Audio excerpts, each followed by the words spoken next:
السلام عليكم ورحمة الله تعالى وبركاته. معكم شيوات حليمة قحمان، مرحبا بكم معايا في القناة.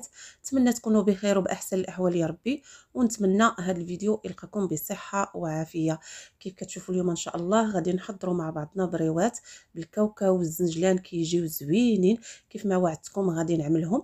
أنا سبق لي كنت حاطه في القناة، ولكن حطيتهم شحال هادي، يعني شي سنة باش حطيتهم، وهنا عاودتهم كيجيو زوينين. انا في الحقيقه هاد البريوات ديال الكاوكاو والزنجلان كيعجبوني، يعني كيجيوني احسن من ديال اللوز، كيجيو خفاف وكيجيو زوينين عفوا. وبلا ما نطول عليكم نمشيو للمقادير وطريقه التحضير.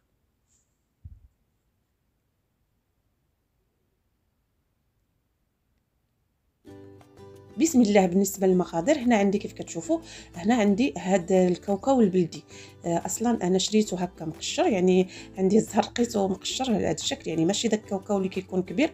هنا راني مسحته غير بشويه الزيت ودخلته للفرن تحمر. هنا كيف كتشوفوا عندي كاس كبير ديال الزنجلان محمر.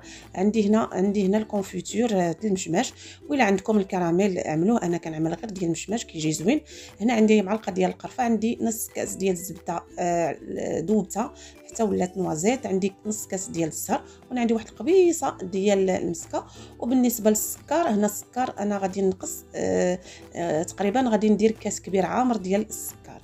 صافي هنا كيف كتشوفوا غادي نطحن الكاوكاو اللي عندي، يعني غادي كيف كتشوفوا انا غادي نقسمو على جوج، يعني غنقسم على جوج مرات الكاوكاو حيت خاصو يتطحن مزيان.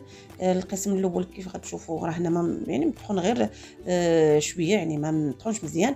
وهنا غادي نضيف ليه السكر السنيده، وهنا كيف كتشوفوا راه حتى الزنجلان طحنته. صافي كنضيف كيف قلت السكر كاس كبير يكون عامر، يعني داك الكاس تقريبا 2 كيسان ديال العنبه. صافي هنا كيف كتشوفوا غادي نوضع السكر. هنا ضفت ملعقه ديال القرفه، ملعقه تكون كبيره عامره بومبي، وكذلك غادي نضيف القبصه ديال كيف كتشوفوا هنا كيف كتشوفوا راني طحنت الطحنه الاولى ديال الكاوكاو، وضفت قبيصه ديال المسكه اللي عندي، وهنا كذلك الزبده اللي مذابه. صافي هنا غادي نبدا نجمع. كيف كتشوفوا كنبقى ندخل ديك الزبده والكاوكاو راه كيطلق داك الزيوت ديالو. صافي نحاول انني ديك الزبده ندخلها في الكاوكاو، وغادي نضيف طبعا الكونفيتور. بالنسبه للكونفيتور هنا كيف كتشوفوا راني وضعت غير معلقه، ولكن بعد وضعت ملعقه، يعني غتوضعوا يعني جوج معالق ديال الكونفيتور. كيف سبق لي ذكرت، الا بغيتو تضيفوا الكراميل يعني النيسلي كراميل حتى هو كيجي بيه زوين، ولكن انا كنفضل الكونفيتور يعني كيجي زوين كيجي خفيف. صافي كيف كتشوفوا كنبدا نضيف الماء الزهر، وانا كنجمع حتى كنحصل على يعني عقده ديال الكاوكاو تكون ما تكونش خفيفه بزاف، باش تجينا يعني تجينا زوينه وما تخرج لينا من الورقه ديالنا منين نعملوها على شكل بريوات. صافي هنا كيف كتشوفوا صافي راه هذا هو الشكل ديالها. صافي غادي نبدا نكورها.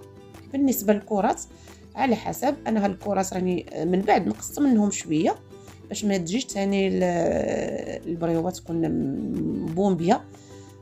صافي غادي نكورهم كلهم، ومن بعد غادي نغطي هاد الكرات ديالي ديال العقده ديال الكاوكاو باش ما تنشفش. يعني كتعطي واحد الكميه لا باس بها هكا لرمضان ان شاء الله. الله يدخلوا علينا بالصحه والسلامه والرزق والصحه، ويا ربي يا ربي تحيد علينا هذا الوباء، والله يرحم امواتنا اللي ماتوا يا ربي في هاد العواشر. صافي كيف كتشوفوا هنا خديت هاد الورقه اللي كنعمل انا دائما وكتشوفوني، يعني هي اللي كنستعمل في البريوات ولا في اي حاجه مالحه ولا حلوه. صافي كنعبر غير باش يجيوني مستطيلات، حيت غنديرهم صغار، يعني غنديرهم على هذا الشكل. كيف دائما كنوضع جوج مستطيلات وغادي نلصق بابيض البيض. يعني بالنسبه للبريوات ضروري كتعملوا ما كديروش الخليط ديال الدقيق والماء، غادي نضيفوا غير كنلصقوا غير بابيض البيض ديال البيض اللي عندنا. صافي هنا غادي ندهن الورقه ديالي بالزيت وغادي نحط الكره كيف كتشوفوا. وانا غادي نعمل وضروري كنبقى نبسط بيديا باش يعمروا حتى الجوانب بالعقده اللي عندنا وصافي. وكنبقى ندير على هاد الطريقه كيف كتشوفوا حتى كنصلوا على بريوه هكا مثلثه. راه ساهله كيف كتشوفوا صافي. وداك الباقي كنحاولوا اننا نقصوا منه غير شويه وغادي ندخلوه في الجنيب. ضروري ما نلصقوا بابيض البيض كيف كتشوفوا. كنحصلوا على هذا الشكل صافي ونخليوها جانبا.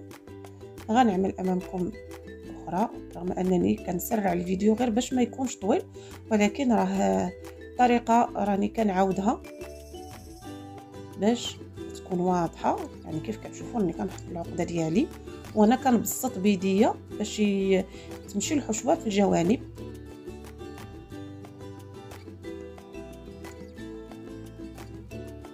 صافي وكنلصق هذاك الطريف صافي ونبقى على هاد الطريقه حتى كنسالي البريوات اللي عندي.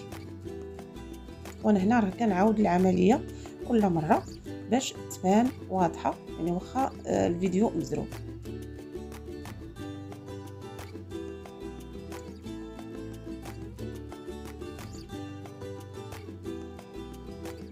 وطبعا ملي كنبغيو نعملوا البريوه راه حنا كنزيروا باش تجينا يعني البريوه تكون واقفه.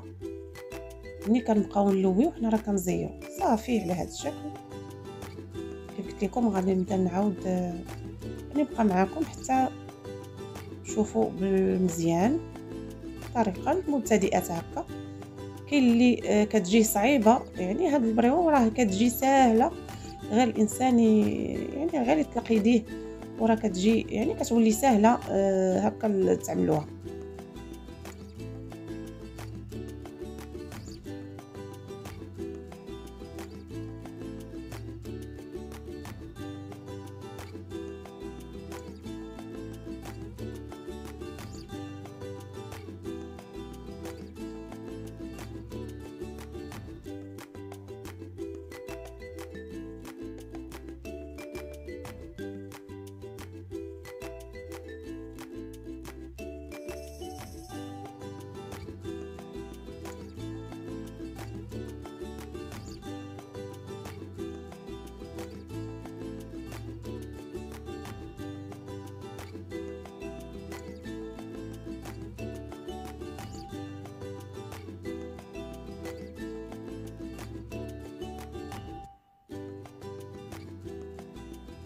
صافي هنا بعد ما كملتهم كيف كتشوفوا خرجت واحد الكميه لا باس بها، يعني مزيان، يعني نص كيلو ديال الكاوكاو كيخرج لينا هذه الكميه.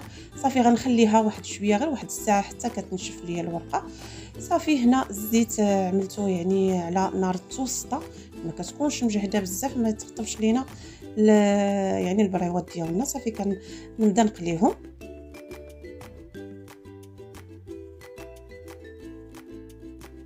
وقلت يعني النار كتكون متوسطه.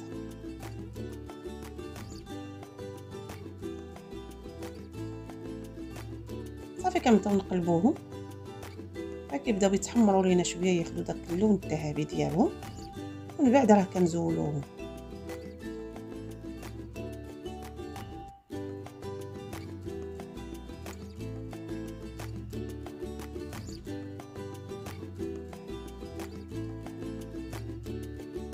صافي هنا بعد ما يعني تحمروا ليا غادي نطفيهم في العسل.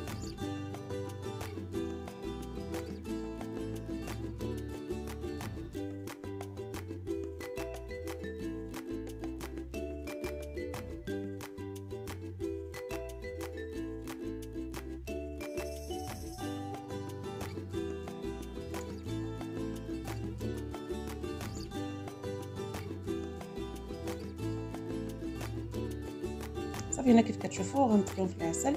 هنا كيف كتشوفوا العسل عندي معاه كتير، غادي نحولهم في واحد الطنجره باش ياخذوا اتساع فين يتعسلوا. وهنا بعد ما كملت غادي نخلي هاد البريوات ليله كامله حتى كيشربوا ديك العسيله مزيان، ويعني حتى كياخذوا حقهم في العسل. عاد كنزولهم هنا بعد ما مرت ليله كامله الصباح هكا زولتهم من العسل، وطبعا كتوضعوهم في شي شبكه حتى كيتسكتوا.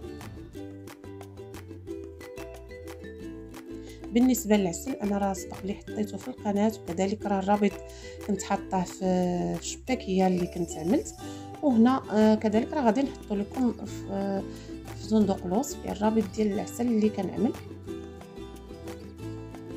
صافي هنا بعد ما كملت غنوضعهم في الصحن، ولا تديروهم في شي طاسه اللي غادي تجمعوهم.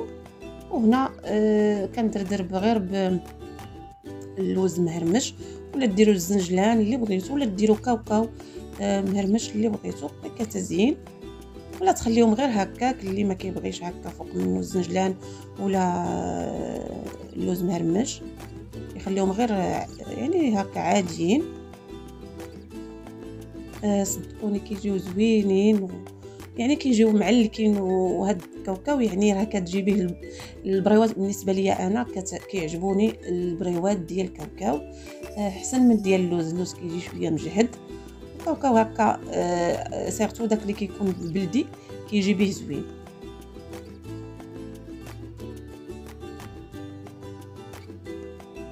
صافي هادو هما الشكل ديال البريوات الكاوكاو والزنجلان.